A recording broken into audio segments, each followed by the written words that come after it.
Bismillahirrahmanirrahim.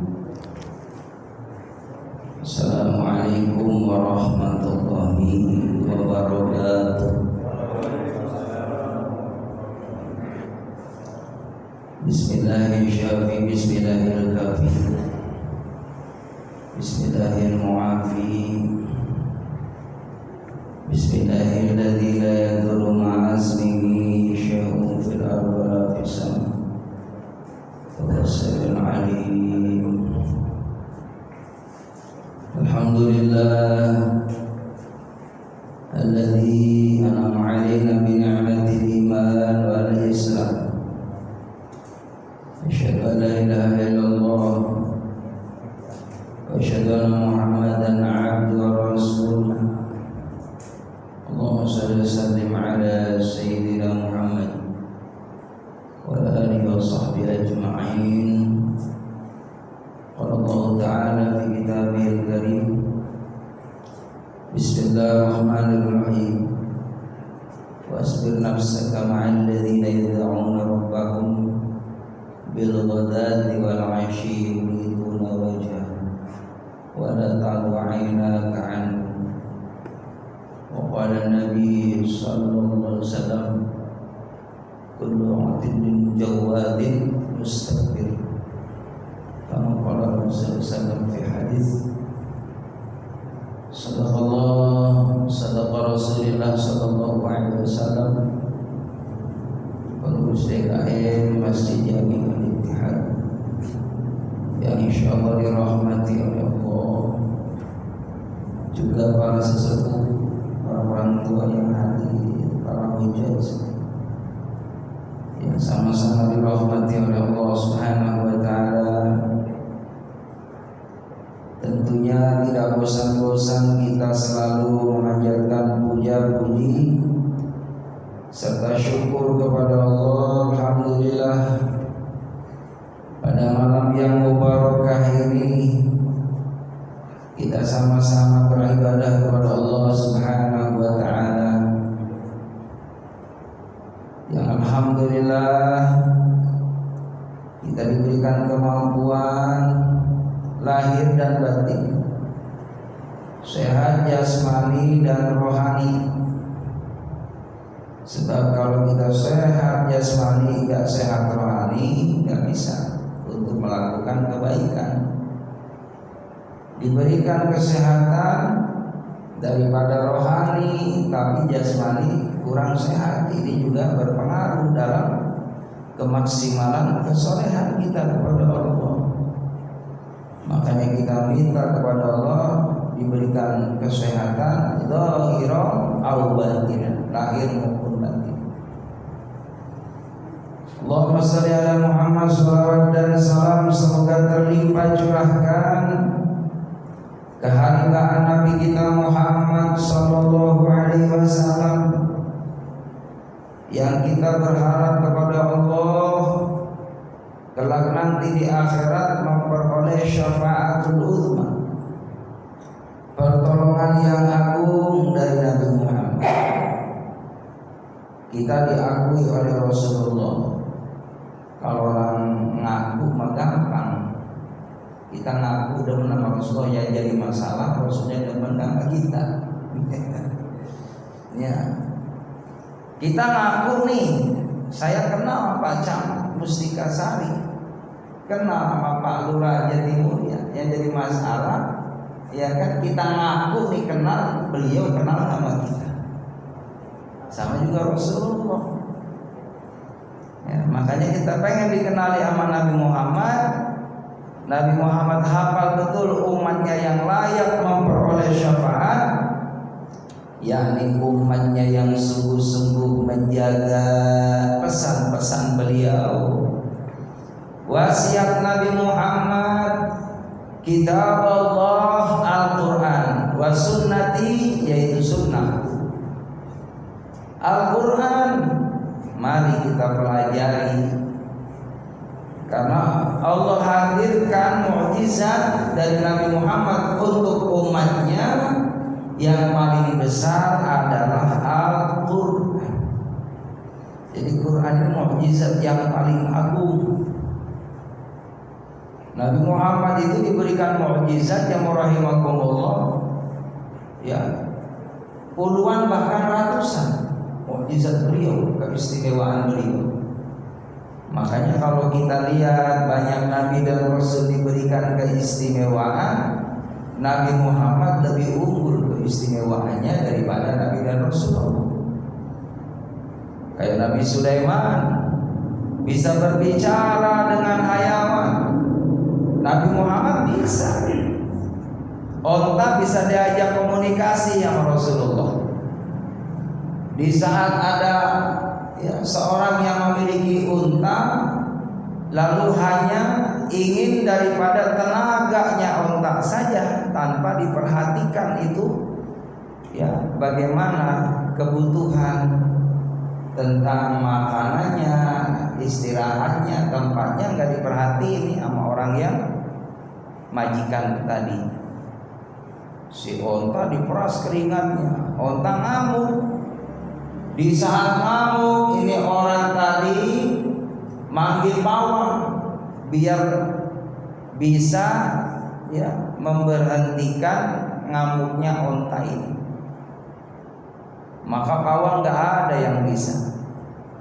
Nabi lagi lewat lihat onta lagi ngamuk, Nabi deketin, Nabi hampirin, diajak komunikasi, diajak ngobrol. Kata Rasulullah, kenapa kok situ ngamuk, situ marah, ngambek, nggak bisa diberhentiin? Kata onta, ini majikan saya ya Rasulullah, dia hanya pengen tenaga saya doang, tapi nggak dikasih makan bener, istirahat juga nggak dapet. Saya capek, pantas dong saya nuntut hak saya. Onta bisa komunikasi sama Rasulullah. Berarti Nabi Sulaiman kan bisa tuh berkomunikasi dengan hayawan, Rasulullah bisa. Maka dipanggillah tuh orang yang punya onta tadi, majikannya. Sini saya bisikin, tolong perhatiin ya ontanya, kasih makan yang benar, waktunya istirahat. Bukan gak mau dia suruh kerja boleh, tapi juga ada nuntut haknya. Setelah dikasih pemahaman sama Rasulullah, lalu orang tadi deketin onta, minta maaf lah bahasanya, isyaratnya bakal perhatian nanti. Onta langsung nurut karena wasilah Nabi Muhammad.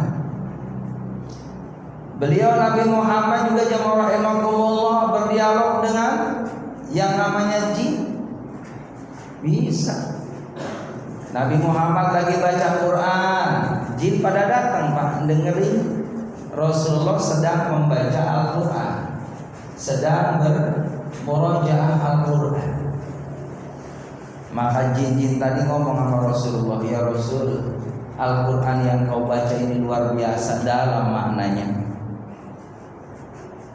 Aku ingin saat ini mengikutimu dan aku ingin bersyahadat di hadapanmu masuk Islam. Jadi jin ada yang diislamkan oleh Rasulullah. Makanya di Mekah ada yang namanya masjid jin. Jamaah yang dimuliakan oleh Allah Subhanahu wa taala, Rasulullah mendengar bagaimana bebatuan berzikir kepada Allah. Dengar.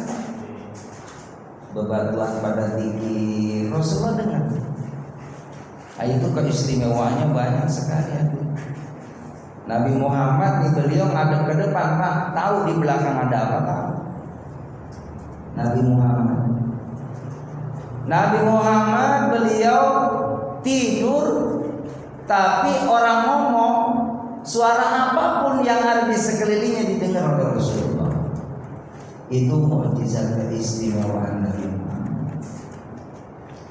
Nabi Muhammad sudah tahu akan terjadi tanda-tanda hari kiamat itu apa-apa, udah dikasih tahu sama Rasulullah. Bahkan hadirin, Nabi Muhammad pernah ngobrol sama sahabat Ali. Kata Rasulullah, ya Ali, ketika istrimu Fatimah nanti meninggal dunia, akulah yang akan menerima jasad putriku. Itu Nabi Muhammad ngomongnya waktu masih hidup. Berjalannya waktu Nabi Muhammad beliau meninggal dunia. Hadirin yang rahimakumullah, ternyata setelah Rasulullah tidak ada, putri beliau pun Siti Fatimah meninggal dunia. Lalu ketika meninggal dunia Siti Fatimah dikafani, disolatkan, terus diantarkan ke makam. Apa yang terjadi? Ketika sahabat Ali mau menurunkan jenazahnya Fatimah, Rasulullah SAW sudah ada di bawah menerima daripada jasad putrinya. Ini keistimewaan, dan itulah mukjizat. Sahabat Ali nangis, hadirin, apa yang dikatakan Rasulullah bahwa jasad putrinya akan diterima langsung oleh baginda Nabi kita Muhammad SAW. Terlihat oleh sahabat Ali. Jadi jangan menyangka jamaah rahimakumullah, Rasulullah SAW beliau walaupun wafat jasadnya tidak ada saat ini, beliau ada hadir. Beliau hadir hidup di alam barzakh. Sampai dalam suatu riwayat, ketika ada umat Nabi Muhammad yang bersolawat kepada beliau, ada malaikat yang ditugaskan sama Allah. Umat Rasulullah yang bersolawat itu, solawatnya disampaikan di hadapan Nabi kita Muhammad SAW. Kata malaikat, ya Rasulullah, umatmu mereka bersolawat kepadamu, membaca solawat. Maka kata Rasulullah, sampaikan salamku juga untuk orang yang bersolawat kepadamu. Makanya kata Nabi Muhammad, man shalla alaihi wahidan sallallahu alaihi wasallam, orang yang bersolawat satu kali, Allah akan mencurahkan 10 rahmat kepadanya. Langsung Pak, spontan, langsung dikasih sama Allah. Allah ngasih kasih sayang kepada umat Nabi Muhammad yang bersolawat kepada beliau, kepada Rasulullah, sekali 10 rahmat. Diampuni 10 dosa dan kesalahannya, lalu diberikan 10 kebaikan, dan diangkat 10 derajat oleh Allah Subhanahu wa ta'ala. Itu sekali sholawat. Nah kalau kita sholawatnya sampai ratusan, sampai ribuan, hadirin, maka layaklah kita akan dirahmati Allah, dicintai sama Rasulullah Sallallahu Alaihi Wasallam. Jadi Nabi Muhammad beliau itu hidup. Begitupun para sahabat di alam kubur hidup, para wali-wali Allah hidup, dan kita semua nanti yang akan meninggal dunia dihidupkan oleh Allah. Pindah alam Pak. Nanti bakal pindah alam, ada di alam barzakh. Nih Bapak, kalau kita tahu nih, kalau kita dengar bahwa kuburan itu setiap hari manggil 5 kali sama kita, kitanya nggak dengar. Kalau dengar tuh bumi ngomong, kuburan ngomong, banyak orang yang pada sadar, pada pingsan, pada cepat-cepat taubat kepada Allah Subhanahu wa ta'ala. Apa omongan kubur kepada kita semua sebagai manusia? Ana baitun wahidah. Saya ini adalah tempat yang kamu bakal sendirian di sana. Istrimu tak ditinggal, anak-anakmu yang kau cintai ditinggal, harta bendamu ditinggal, nama besarmu ditinggal. Enggak ada yang dibawa. Wahidah, kamu sendirian di sana. Waja'alnaka munisa, maka jadikanlah ya berupaya kamu untuk mencari bekal ke sana, teman di sana. Apa teman kamu nanti di alam kubur? Biqiraatil Quran, dengan memperbanyak membaca Al-Quran. Jadi teman kita nanti di kuburan, hadirin, itu setiap kita baca Quran, al-qabru sundukul amal, bahwa amal kita ini akan disimpan oleh Allah di kuburan. Tempat amal itu ada di alam kubur. Bacaan Al-Qur'annya disimpan oleh Allah. Semakin banyak membaca Al-Qur'an, maka teman kita di sana akan senantiasa terus melindungi kita. akan menjadi sahabat kita, sehingga tidak ada kekhawatiran. Karena tadi saya katakan Al-Quran mukjizat yang paling agung. Jangankan di alam kubur, kita nih di dunia kalau disibukkan dengan Al-Quran. Dalam satu riwayat, kalau ada hamba Allah umat Nabi Muhammad, dia sibuk dengan membaca Al-Quran sampai gak sempat berdoa kepada Allah, saking sibuknya tilawah Al-Quran, maka Al-Quran sudah mewakilkan di hadapan Allah, segala hajatnya akan dipenuhi oleh Allah. Jadi saking sibuknya baca Quran, gak sempat kita minta sama Allah. Dan Allah maha paham keinginan kita, dan paham. Makanya jamaah rahimakumullah, kata ulama, cinta yang paling sejati adalah Allah kepada hambanya. Selain Allah, cintanya ya hanya waktu hidup, ya kan? Kadang-kadang jamaah rahimakumullah, cinta hamba, cinta makhluk ini ada kalanya dia cinta, ada kalanya mohon maaf sebaliknya.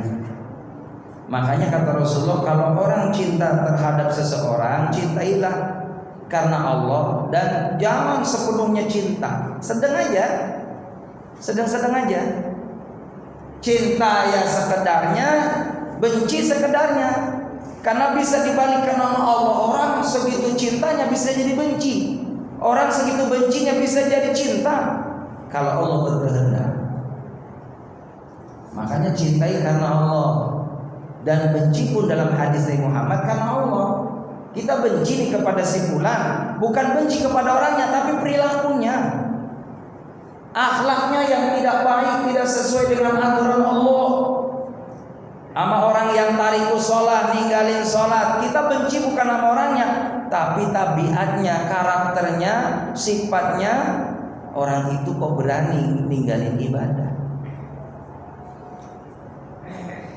Ketika kita melihat saudara kita belum ibadah, bukan lantas kita mencibir, mencela, mencaci. Nabi tidak mencontohkan seperti itu. Yang ada adalah doakan supaya memperoleh hidayah dari Allah Subhanahu wa taala.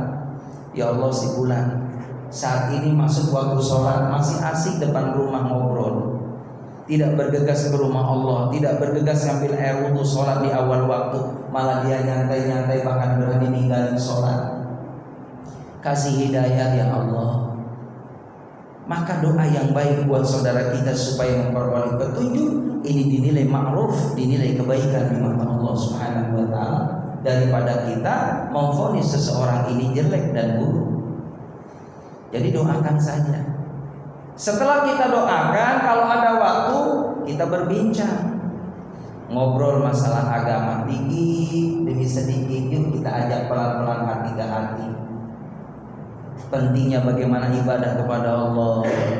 Pas kira-kira tepat momennya, timingnya kira-kira tepat. Jangan lagi nggak nyaman diajak ngobrol masalah agama, nggak connect, nggak nyambung. Makanya khatibun nas bi qadri uqulihim. Kalau kita berdakwah sesuai dengan siapa yang ajak kita dakwah. Makanya itulah metodenya para wali, dakwanya begitu, Pak. Para wali itu dakwanya lagi kumpul, ngadu jago, duduk di situ hadir. Lalu si wali tadi berbisik, ya mau nggak kalau lagi taruh menang jagonya? Mau, dia nggak tahu kalau wali. Didoain jagonya hadirin. Itu jago jadi menang. Ketika menang baru dikit-dikit berdakwah. Aku barusan berdoa kepada Allah supaya jagomu ini dikasih kekuatan sama Allah. Jadi bukan jago yang punya kekuatan, yang ngasih kekuatan Allah. Maka sembahlah Allah, mintalah kepada Allah, baru dakwah dikit-dikit. Terus kalau bisa berhenti, jangan ngadu jago. Kasihan makhluk Allah, nanti dituntut di akhirat. Apalagi pakai uang, judi itu haram. Dikit-dikit Pak udah kan, dikit-dikit udah dapat nih hatinya. Dikenalkan dulu tauhidnya kepada Allah Subhanahu wa taala. Setelah udah kenal Allah, beriman kepada Allah, baru dikit-dikit kenalin ibadah. Makanya akidah ibadah. Nah kalau sudah dapat ibadah, nanti dengan sendirinya akhlaknya dapat. Orang kalau ibadahnya cakep, nanti akhlaknya bakal ngikutin. Nggak mungkin orang yang sholatnya benar, orang yang sholatnya baik sombong, nggak mungkin. Nggak mungkin orang yang sholatnya baik jadi orang yang pendengki, nggak mungkin. Orang yang sholatnya baik nggak mungkin penggibah. Orang yang sholatnya baik nggak mungkin pemfitnah, pengadu domba. Orang yang sholatnya baik nanti diperbaiki hatinya sama Allah, dilembutin sama Allah. Cuman kadang-kadang mohon maaf, ujian orang baik itu banyak. Kalau kita ini lagi disibukkan dengan amal-amal soleh, pengen jadi orang soleh, ada aja tantangannya. Ada yang nyindir gitu kan, pakai sorban, kopiahan, pakai baju koko, ya lewat bau ustad, padahal bukan ustad, bau ustad namanya. Allah, udah jangan kecil hati, aminin aja Pak, amin ya Allah. Begitu, amin. Ada lagi ustaz, memang dia tugasnya dakwah, tugasnya nyampein ilmu di sini.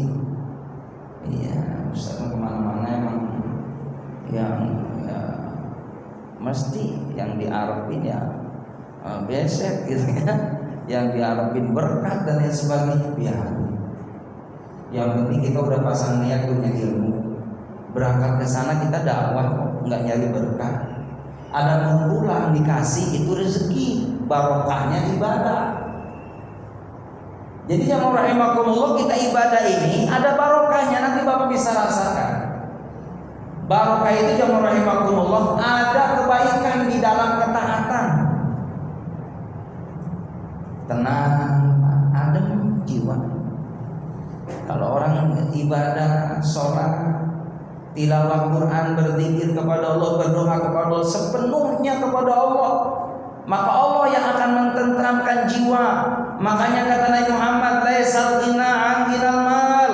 Orang yang kaya itu bukan orang yang tabungannya banyak, walakinal ghina an ghinan nafs. Orang yang kaya adalah orang yang punya jiwa yang tenang, jiwa yang senantiasa mutmainnah, enggak begitu ngoyo terhadap dunia, sekedarnya saja.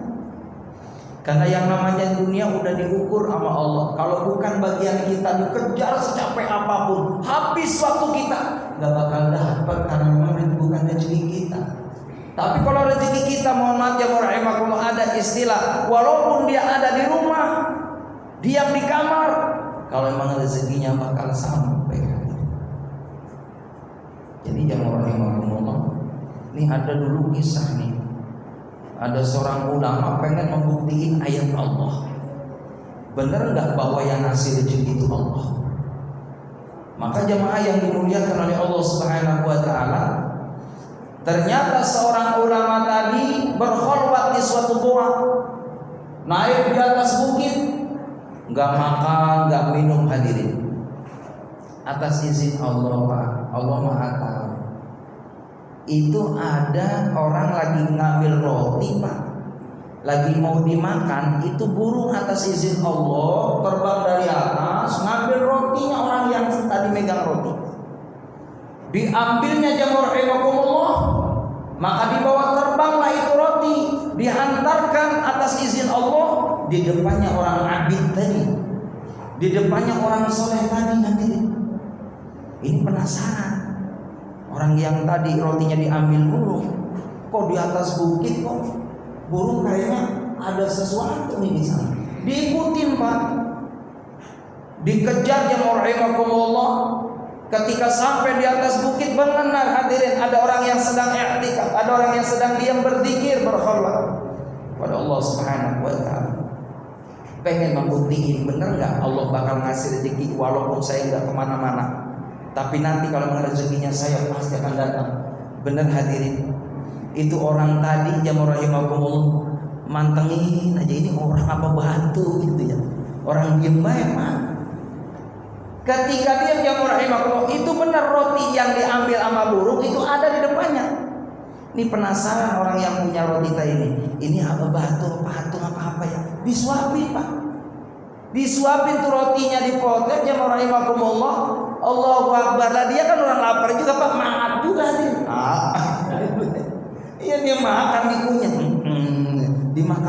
sampai habis. Nangis tadi orang ahli ibadah. Benar ya Allah, ternyata Allah itu Maha pemberi rezeki. Walaupun saya ngumpet di sana nggak ada yang tahu, caranya Allah mampu menghadirkan itu burung wasilahnya, dihantarkan itu rezekinya di depan orang yang dalam kondisi lapar. Jadi jamaah rahimakumullah, ini kuasa Allah, harus yakin. Jadi jamaah rahimakumullah, kembali bahwa kalau kita tahu bahwa yang namanya kubur tiap hari manggil-manggil kita, ana baitun wahidah, nanti kamu di tempat kuburan bakal sendirian, waj'alnaka munisa, carilah bekal ke sana. Apa bekalnya? Banyakin baca Al-Qur'an. Nanti itu akan membawa manfaat yang besar dunia dan akhirat. Lalu yang kedua, bahwasanya yang namanya kuburan, wa ana baitu dzulman, sesungguhnya aku ini adalah rumah tempat yang gelap. Bagaimana enggak gelap hati? Kuburan itu jauh dari tempat rumah ramai.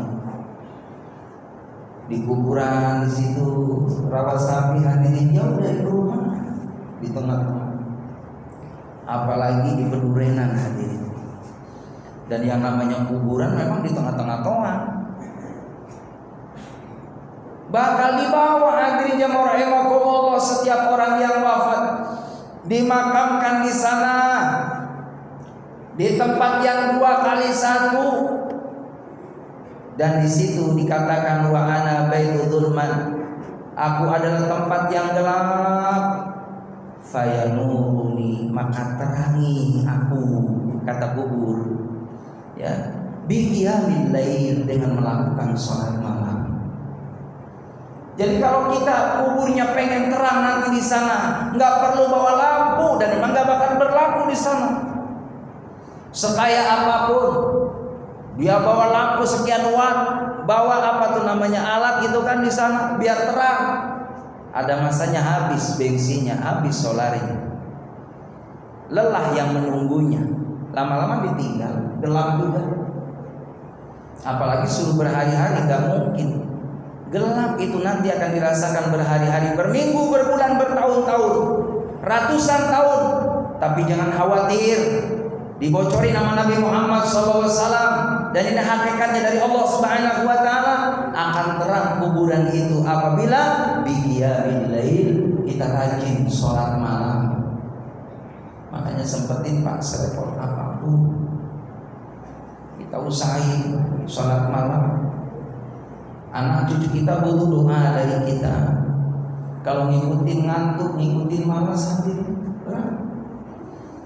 Makanya niat yang rahimakumullah, saya baca dalam kitab itu, kalau pakai alarm yang rahimakumullah kayaknya banyak, sering kali ini pengalaman nggak mempan hadirin.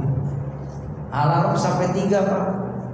Dari mulai jam 3 udah alarm pertama, di sono jam 3:15. Ya, di sono 3:30 hadirin. Ya, karena kalau jam 3 bunyi mati dulu, orang ada jam yang kedua, ya kan? Jam 3:15, jam 3:15 bunyi, masih ada setengah. Nggak taunya bunyi matiin semua nih, nggak jadi sholat. Kata ulama, kalau kita mau tidur nanti dibangunin sama Allah, baca ya kalimatul thayyibah, Bismillahirrahmanirrahim, la ilaha illallah, la ilaha illallah, la ilaha illallah 7 kali, Muhammadur Rasulullah. Minta sama Allah, ya Allah bangunin aku di malam hari. Nanti alarm yang alami itulah yang nanti bakal bangunin kita. Jadi mintanya sama Allah aja, insya Allah nanti dibangunin. Dengan asbabnya ada aja, banyak asbabnya. Digigit nyamuk lah bangun, itu jangan marah-marah kita hadir. Kalau jam 3 nyamuk gigit badan kita, ini isyarat kita ini suruh bangun biar tahajud. Jadi kalau ada mungkin ada suara ngagetin kita jam 2:30, jam 3, jangan marah. Alhamdulillah, itu caranya Allah biar kita bangun. Setelah bangun hadirin, kita langsung ambil air wudhu. Syukur-syukur menurut penelitian nih orang-orang soleh, dan ini ilmiah juga hadirin, mandi jam 3:30 atau jam 3 itu mandi kesehatan buat kita. Yang nggak bolehnya mandi, mohon maaf, dalam kitab nih, mandi ketika habis maghrib 30 menit ke isya. Jadi habis maghrib 30 menit waktu ke isya. Berarti setengah jam ya, sebelum jam 7. Itu mandi yang kurang sehat. Jadi kurang sehat. Terus lagi mandi setelah isya, itu juga kurang sehat. Jadi menurut penelitian yang rahimakumullah, mandi jam setengah 7 itu di saat ya darah kita lagi hangat, kurang bagus. Jadi bagusnya mandi itu yang jam 5-an, jam 5 sore menjelang maghrib itu boleh, itu bagus. Nah kalau malamnya yang rahimakumullah itu jam 3:30 itu capek. Di samping kita jemaah rahimahullah sunnah sebelum tahajud tidur dulu sunnahnya supaya fresh, supaya segar. Walaupun hanya berapa jam gitu kan, memang kan normalnya ya 8 jam ya tidur itu kan. 8 jam tidur, 8 jam ibadah, kalau dibagi waktu kan 8 jam untuk bekerja. Jadi 8 jam itu udah cukup. Jadi usahakan yang rahimakumullah maksimalkan ba'da isya, dipercepat kayak Rasulullah begitu. Nabi Muhammad itu ba'da isya langsung tidur, supaya nanti begadang di tengah malam munajat kepada Allah itu tidak ada hambatan. Karena banyak membuang-buang waktu kalau kita ba'da isya, kalau tidak begitu penting banget gitu kan, kita ngobrol lama dengan orang, kadang-kala ya kalau ngomongnya teratur, terarah, bagus, positif, itu buat pahala buat kita. Tapi kalau ngomongnya ngalor ngidul ngetan ngulon, ngobrolin orang jadi ghibah, ini ngurangin pahala kita, tambah dosa, kurangnya kebaikan. Maka langkah baiknya percepat tidur kita, persiapan malam hari bangun. Maka jemaah yang dimuliakan oleh Allah Subhanahu wa taala, apa manfaatnya orang tahajud tadi? Dikatakan bagaimana kubur itu adalah gelap, untuk menjadi penerangnya adalah qiyamul lail, adalah sholat tahajud. Itu manfaat kalau kita ada di alam kubur. Manfaat di dunia 4 dalam Al-Quran apa saja? Orang yang tahajud yang pertama diberikan maqamam mahmudah, diberikan kedudukan yang terpuji, dipuji oleh Allah, dipuji oleh yang makhluk Allah, para malaikat Allah muji kita. Dan insya Allah orang yang istiqomah sholat tahajud akan diberikan derajat oleh Allah Subhanahu wa taala. Yang pertama, yang kedua, dia akan diberikan jalan ya dari Allah Subhanahu wa taala, dibimbing jalannya oleh Allah.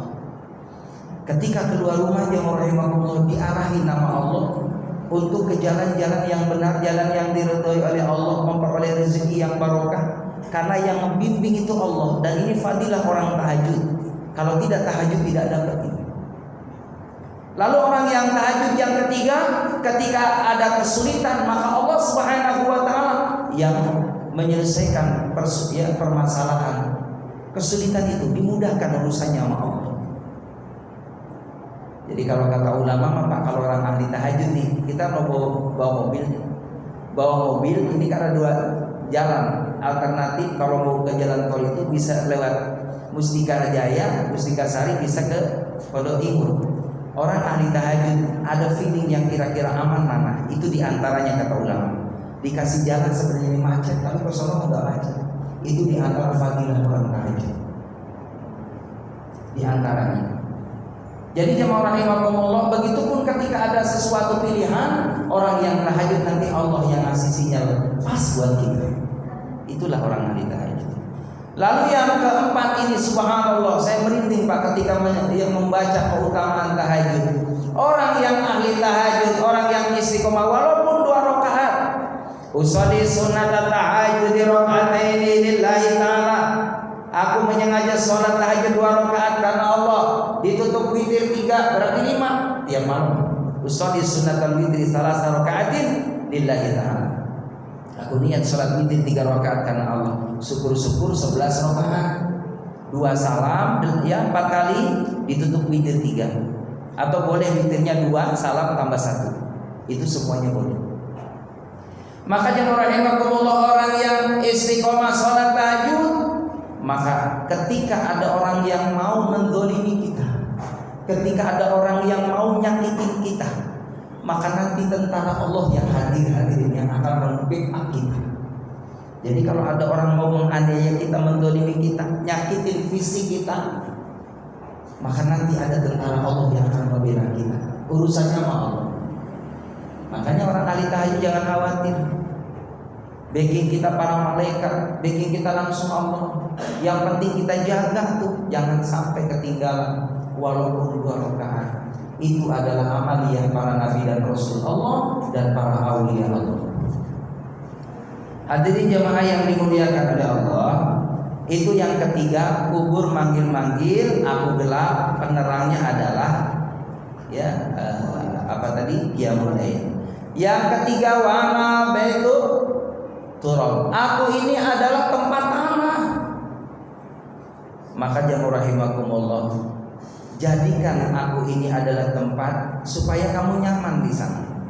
Apa kenyamanan kita di alam barzah? Bil amali saleh, dengan memperbanyak amal kebaikan. Walaupun itu kelihatannya memang tanah, tapi dalam suatu keterangan hadis Rasulullah, tanah itu akan meluas seperti kita memandang ke depan tidak ada ujung. Bapak lihat ke depan, jamaah rahimakumullah, seperti lapangan yang begitu luas. Ya. Itulah orang yang ada di alam barzah. Seluas mata memandang tempat kita nanti di sana. Walaupun kelihatannya sempit, tapi diluaskan oleh Allah Subhanahu wa taala. Walaupun kelihatannya gelap, diterangi oleh Allah. Walaupun kondisinya di situ jamaah rahimakumullah kurang nyaman baunya, akan diwangikan oleh Allah Subhanahu wa taala. Bapak coba kalau kita lihat, mohon maaf ya, berita di Palestina, orang yang mati syuhada itu, subhanallah Pak, itu jasadnya wangi hadirin. Walaupun berhari-hari baru diketemukan, nggak ada yang bau. Biasanya umumnya dalam keterangan, dalam penelitian juga 3 hari itu kalau udah ada di mayat udah mulai tercium bau aroma mayat. 3 hari, apalagi 7 hari. Makanya kenapa sih kita ada kirim doa 3 hari, 7 hari? Itu menurut penelitian hadirin. Nggak sembarangan ulama. Ngadain 40 hari, ngadain 100, ngadain 1000. Itu ada keterangannya dalam kitab. Yang semuanya itu sesuai dengan penelitian. Kenapa adanya 3 hari kirim doa? Supaya kalau mungkin si mayat ini punya kesalahan, dengan doa, kiriman doa ini hadirin akan diringankan sama Allah, bahkan bisa jadi ditiadakan oleh Allah. Dengan kiriman Fatihah, dengan kiriman surah Yasin, dengan kiriman kalimat thayyibah. Ada suatu hadis hadirin, ini sebagai dasar bahwa doa ini sampai. Suatu ketika Nabi Muhammad, beliau kehilangan ini seseorang yang biasa ada tempat ibadah. Ini orang ini ngerawat tempat ibadah, ngurusin gitu ya, pokoknya menghidupin deh. Gimana caranya berkhidmat di rumah Allah Subhanahu wa taala sesuai dengan kemampuan kita. Ini orang tadi yang rahimakumullah sudah mau masuk waktu sholat, udah datang ke masjid, udah bukain pintu, udah nyalain AC, kipas, ya lampu, udah ngasih pemberitahuan kepada jamaah as-salat. Suatu ketika dia rahimakumullah, ini orang yang ngidupin rumah Allah ini udah gak ada, meninggal. Nabi sowan ke tempat itu hadirin, di tangga kampung Rasulullah. Dan Rasul kadang-kadang melihat nih orang yang suka beberes ya tempat ibadah ini. Nanyalah ke sahabat yang di sekitar tempat ibadah itu, ini orang yang ngurusin tempat ini kemana? Udah wafat ya Rasul. Bolehkah aku tunjukkan kepadamu untuk aku supaya bisa ziarah ke sana? Nabi menziarahi kuburnya orang yang menghidupkan agama Allah Subhanahu wa taala, orang yang makmurkan rumahnya Allah Subhanahu wa taala. Maka dihantar itu Rasulullah oleh sahabat, ini pemakamannya Rasulullah. Maka Nabi berdoa kepada Allah Subhanahu wa taala supaya diberikan nikmat di alam barzakh. Maka apa yang dikatakan oleh Rasulullah kepada para sahabat, tahukah kalian bahwa sesungguhnya dengan asbab doaku untuknya ini diberikan dia nikmat oleh Allah Subhanahu wa taala, bahwa doa itu akan sampai akan membawa manfaat kepada orang yang sudah tidak ada. Jadi dicontohkan oleh Nabi kita Muhammad SAW. Ya udah jelas banget dalam sholat ya jenazah aja udah jelas. Ya kan? Bagaimana kita di takbir yang pertama kita Fatihah, kedua sholawat, yang ketiga doa Allahumma ighfir lahu, kalau perempuan maghfir laha, yang keempat juga doa lagi buat almarhum. Berarti kan sampai karena tadi dihidupkan lagi oleh Allah Subhanahu wa taala. Bahkan mohon maaf ya rahimahullah, kata ulama, kebodohan bagi umat Nabi Muhammad kalau menyangka kita nih orang Islam Nabi Muhammad itu tidak hidup. Ini kebodohan yang nyata. Mereka orang Yahudi meyakini bahwa Nabi Muhammad itu ada hidup kuburnya, di dalam kuburnya hidup. Ini pernah terjadi di zaman dahulu hadirin. Orang Yahudi karena merasa jasadnya Nabi Muhammad dijaga sama Allah, maka dia nyari tempat tinggal lalu dikontrak sama orang Yahudi. Mungkin Bapak pernah dengar kisah ini. Dibelilah itu dekat Masjid Nabawi, rumah ini dikontrak. Ternyata tiap malam Pak bikin galian Pak menuju ke makam Nabi Muhammad SAW, ingin dicuri jasadnya Nabi Muhammad. Ini mungkin Bapak pernah dengar kisahnya. Itu kisah nyata, meyakini bahwa jasad Nabi Muhammad itu utuh, dijaga oleh Al-Khaliq Allah Subhanahu wa taala. Ternyata dia rahimahullah, waktu demi waktu berjalan, ada ulama, itulah kalau orang dekat sama Allah, orang soleh mesti diimpikan yang baik dan nyata mimpinya. Dalam mimpinya ini kubur Nabi Muhammad terancam mau diambil jasadnya. Ternyata benar Pak, ketika diintip itu rumah yang disewa itu udah jauh, udah hampir mendekati makam Nabi Muhammad di Masjid Nabawi, dan akhirnya orang tadi ditangkap hadirin. Orang Yahudi aja meyakini jasad Nabi Muhammad utuh, apalagi kita umat Nabi Muhammad SAW, dan dihidupkan oleh Allah. Ada keterangan hadirin, kita sih berharap sebelum meninggal dunia menghadap Allah kita bisa bermimpi ketemu Nabi Muhammad. Kata Nabi Muhammad, barang siapa yang bermimpi bertemu dengan aku, itu adalah hak, benar adalah aku. Kalau udah mimpi ketemu sama Rasulullah hadirin, Allahu Akbar, suatu keistimewaan dari Allah. Tapi saya baca dalam kitab, subhanallah, umat Nabi Muhammad yang cinta kepada Rasulullah bisa jadi di saat sakaratul maut Nabi Muhammad hadir kepada kita. Bisa. Di saat kita sakaratul maut Nabi Muhammad datang ke kita hadir. Karena Nabi Muhammad kenal sama kita, kitanya kenal kepada Rasulullah. Itu Rasulullah memberikan bimbingan kepadanya supaya dapat husnul khatimah. Hadirin yang rahimakumullah. Mungkin pernah saya cerita hadirin, ada seorang sahabat kan, sahabat cinta banget sama Rasulullah. Ini sahabat meninggal dunia hadirin. Dan benar tahu kalau sahabat ini cinta kepada Nabi Muhammad. Nabi Muhammad khawatir hadirin, kalau sahabat ini nanti kalau ada pertanyaan munkar dan nakir. Inilah yang rahimakumullah, saya bacakan dalam keterangan ini bahwasanya di alam kubur itu adalah ya, ana baitus su'al, aku ini tempat yang akan ada pertanyaan. Siapa? Munkar wa nakir. Munkar dan nakir itu benar adanya. Maka Nabi kita Muhammad SAW khawatir sahabat tadi bakal ditanya munkar wa nakir, diikuti sama Rasulullah. Dari mulai mengkafani, menyolatkan, lalu diantar sama Rasulullah, sahabat pada pulang semua hadirin. Nabi tinggal nungguin di atas pusara, di atas kuburan. Nggak ada yang tahu hadirin. Maka jamaah yang dimuliakan oleh Allah, Rasul khawatir nanti takut kalau munkar nakir datang, nanyain sahabat-sahabat yang dicintai oleh Muhammad nggak bisa jawab. Ketika orang sudah pulang semua 7 langkah, datang betul malaikat munkar dan nakir. Rasulullah tahu hadirin, ini orang dibangunin sama malaikat munkar dan nakir. Bangun. Siap, sekarang akan ditanya oleh aku, siapa Tuhanmu? Dia menjawab, Tuhanku adalah Allah. Dan ternyata orang yang dikubur tadi tahu Pak, kalau ke atas itu lihat Dan dalam satu riwayat, dalam satu keterangan, ketika kita sudah terbujur kaku menghadap Allah, meninggal dunia hadirin, kita tahu siapa yang datang bertaziah ke kita. Orang tahu yang di sekeliling kita kirim doa, baca Quran buat kita tahu hadirin. Di saat kita dimandikan, kita tahu siapa yang memandikan, siapa yang mengkafani kita, siapa yang menyolatkan kita, tahu itu almarhum. Sampai di saat di alam barzah jamaah rahimakumullah, tahu siapa yang ada di atas ini. Maka sudah pulang semua, Rasulullah ada sendiri di atas kuburan.